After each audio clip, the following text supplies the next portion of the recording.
ባሪያ እንዲሆን የእሷ ባሪያ የእሷ አገልጋይ እንዲሆን እንዴት ትበቀለዋለች? እንደዚህ አብርሽ የዚህን ያህል ምን ቢያደርጋት ነው? አብርሽ እኔ እስከማውቀው ድረስ ወደዚህ ሶሻል ሚዲያ አምጥቶ እሷ እንድትታወቅ ቤተሰቦቿ ጭምር እንዲታወቁ ገንዘብ እንድታገኝ ያንን አመዷን አራግፋ ጥሩ ሁኔታ እንድትሆን ያደረጋት አብርሽ እኮ።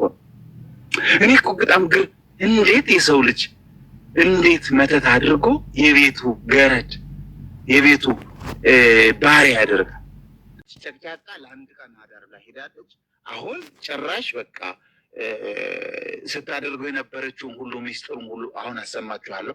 ስታደርገው የነበረችውን ሁሉ ቤት ውስጥ ምን ሲያደርግ እንደነበር እሱ ሁሉ እየተናገረ ነው ያለው። አሁን ለነ ቡዜ ለነ ዳዊት በጣም አሰቃቂ ሁኔታ ስታደርግበት ኖራለች ሩታ ማለት ነው። እንደ ዕቃ ቆጥረው ቤት ሲያጸዳ የነበር እሱ በቃ በጣም ምን ልበላችሁ እንደ ዕቃ እንደ ገረድ አድርገው እንደ ባል ሳይሆን እንደ ገረድ ተቤት እንደፈለጉ እያዘዙት እንደፈለጉ የያዘውን ስራ የቤቱን ጽዳት ሳይጨርስ ወደ ሌላ ስራ ይሰዱታል።